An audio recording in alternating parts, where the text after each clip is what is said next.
Hey everyone, welcome back to the channel. So today I'm gonna do another trip, but this time is to change my car. Yes, once again. So it's not the Tesla. I'm keeping the Tesla, but it's my wife's IONIQ. It's the one right here. Just try to film it here. So yeah, we had an opportunity to buy a new car. And we jump right on it. It'll be good as well because we're needing a little more space for my wife. Also, all-wheel drive does help here in Quebec. It's not mandatory, but it's something that still helps. And so we're going back to the BZ4X. Yes, it's the car I hated the most, but with the price that it was for. Especially for our needs. We don't need fast charging for this car, so it was perfect. So it was the BZ4X 2023 model XLE TECH, which was discounted at almost $15,000. I think $12,000 or $15,000. So that's pretty cheap. So we just went right on it, and then also we got a great price for the our exchange for the IONIQ here.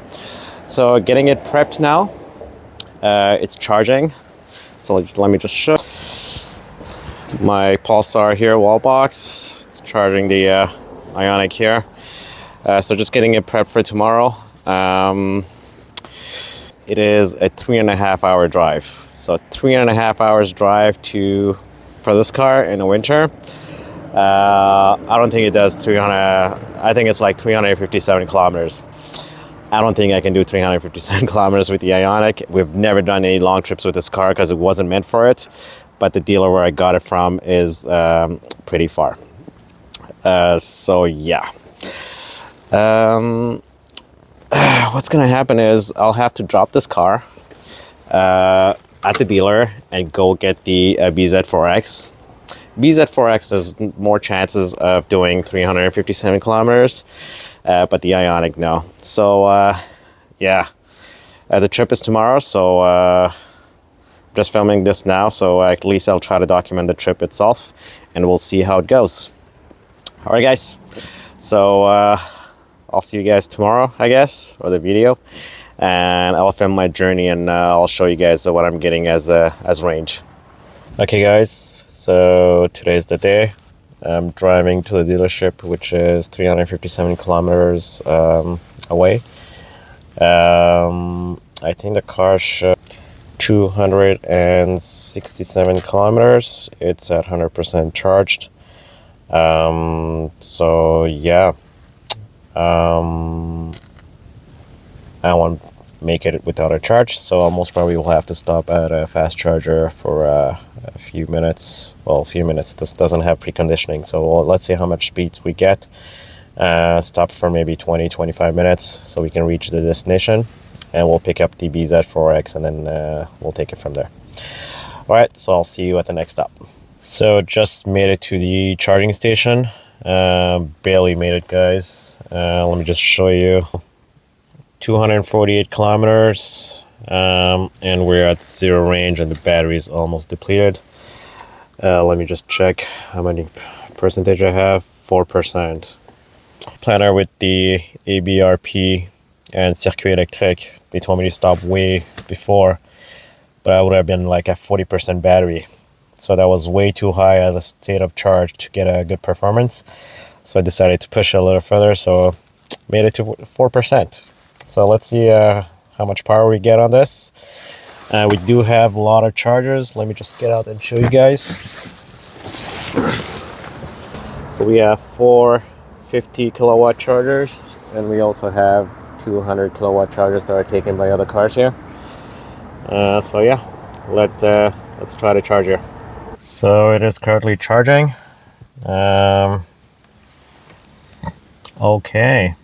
Only 30 kilowatt. Yep. This is why we don't travel with this car. Obviously our Tesla charges at 149, 150, or even more. So at 30 kilowatt, I'll be here for quite some time. Yep. So I think it's going to be an hour for 80%. So we'll see how much I need. charge to get to my next destination, which is the dealership. I'll just calculate that and I'll see what kind of percentage I need. I don't think I'll be staying here until 80%. That's way too long. All right, folks, wish me luck, and I'll see you at the dealership. So it's been 21 minutes now, and we've gone from 4% to 36%, and the speed actually increased. For a 50 kilowatt charger, I'm getting 42. That's not bad. So I'm pretty sure the battery was cold. The optimal temperature for battery charging is around 25 degrees Celsius. So today it's actually pretty good weather out today. It's plus 10 degrees Celsius today. But obviously there's no preconditioning with the IONIQ 2020 EV. So bringing it from 10 to 25 degrees requires a lot of energy. So I'm pretty sure I hear the car buzzing, so it's probably trying to heat the car. And let me just try. You have to open the door, I guess, too. Yeah. So yeah, it says 34 minutes to charge, and we're slightly increasing to 42 kilowatt. All right, so I'm just gonna wait a little bit. I calculated I need around 42% to make it to destination. That's a rule of 3, but I'm gonna charge it maybe till 50-60% just to be safe. All right, so see you guys at the dealership, and let's go get the BZ4X. All right, guys, this is the last one before I leave. Sorry, minutes, and we're at 60%, and I have roughly 164 range estimated. I just need, so I think I have plenty of extra range here. So I'm gonna disconnect here, and I'll be leaving. The speed, we went from 44, 42, and now we're back to like 35, which is almost like we started at the beginning of the charging session. I'll try to put the chart to show you guys the charging curve on this. All right, let's disconnect and leave. All right, guys, this is the car. So the BZ4X blue color XLE Tech with the 20-inch wheels. They cleaned it up for me, and they even charge it for me 100%. It's a really nice service here at Toyota Saint-Georges here, and I made it with my car as well. So winter tires were included. These are the Hakkapeliitta 10, I believe, and yeah, carpets are included, and also the cargo mats are included. And it's almost brand new, guys, barely used. Yeah, made it, and very happy with the service here at Toyota Saint-Georges. Had a great deal. I believe this was going for $43,000, $43,995. Usually I think the XLE Tech goes for 52 or 53 plus taxes. And I got a good price for the exchange as well. So yeah, and amazing service here. Even came in a little late, and they were totally understanding. Good walkthrough, and then yeah, I really had an amazing service here. So these are the summer tires. So let's see, I have to go back home. I have to drive 357 kilometers. And I think the range on this right now would be 250 maybe, or 200, I don't know. It's gonna get colder as well, so let's see if I'll make it home, or how many times I'll have to recharge. All right, guys, so let's get on the road. So I finally made it to the chargers, guys. I came in with 11%, because obviously the BZ doesn't take that much. And yeah, almost maximizing it at 40 kilowatt, so that's not bad. So it's gonna be 40 kilowatt, 42 kilowatts for now, 43. Okay, it's climbing a little bit. And the battery is at 23 degrees. I plugged in my OBD this time, the one I haven't used for so long since I had a Tesla. Yeah, so 23 and 20 degrees is the minimum, so the battery is roughly at 22 maybe. The battery heater is not working. Probably doesn't need to. Battery is good enough. And yeah, Battery state of charge is 21%. This is not accurate, so it's probably not connected. So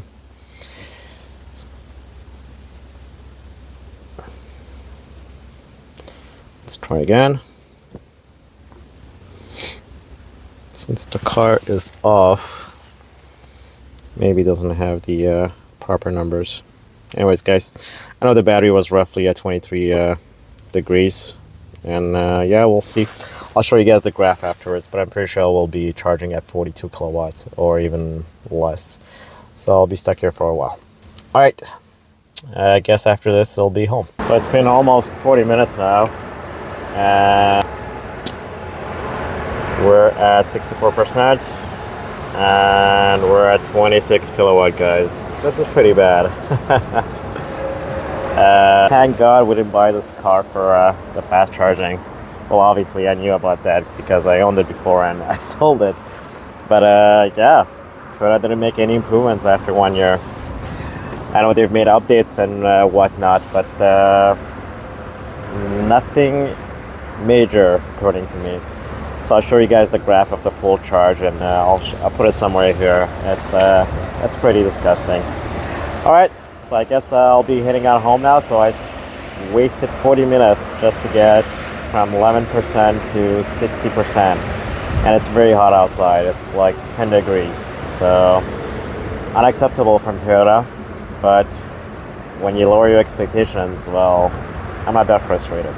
All right, so I'm just gonna unplug, guys, and I'm gonna head home.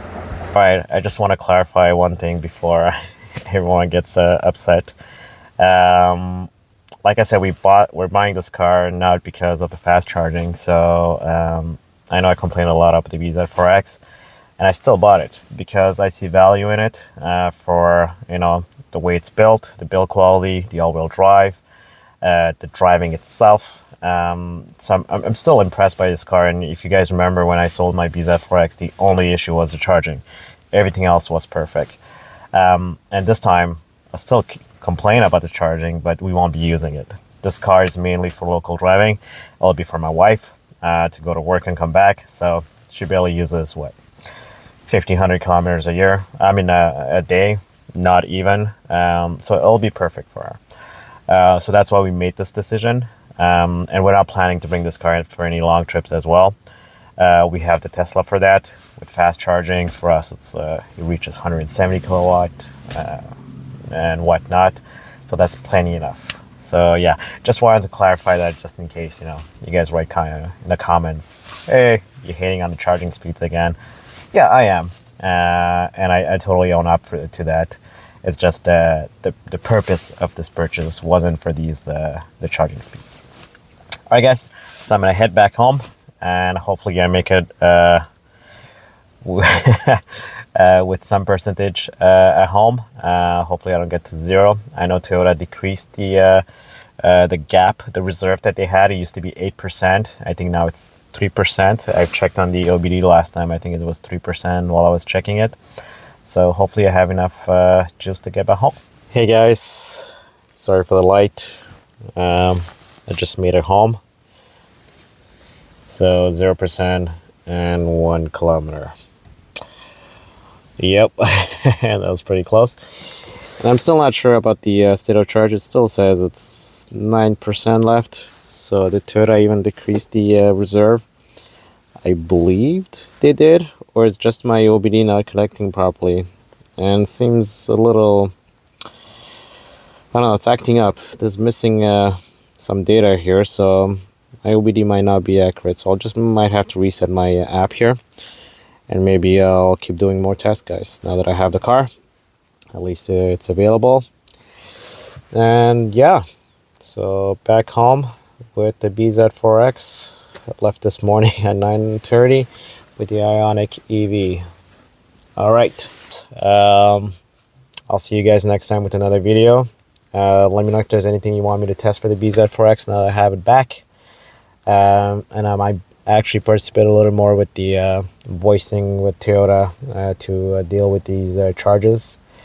Like I said, not that I need the fast charging, but it's something Toyota promised and they never delivered.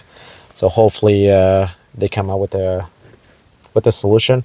The 2024 models actually have some improvements for the heating, and also the fast charging management. They've talked about bringing some updates for the 2023, but nothing concrete so far, besides showing up the percentage on the dashboard and some improvements for, I think, 80 to 100% charge, which is not useful because no one charges on DC fast charger till 100. So yeah. All right, guys. See you guys next time.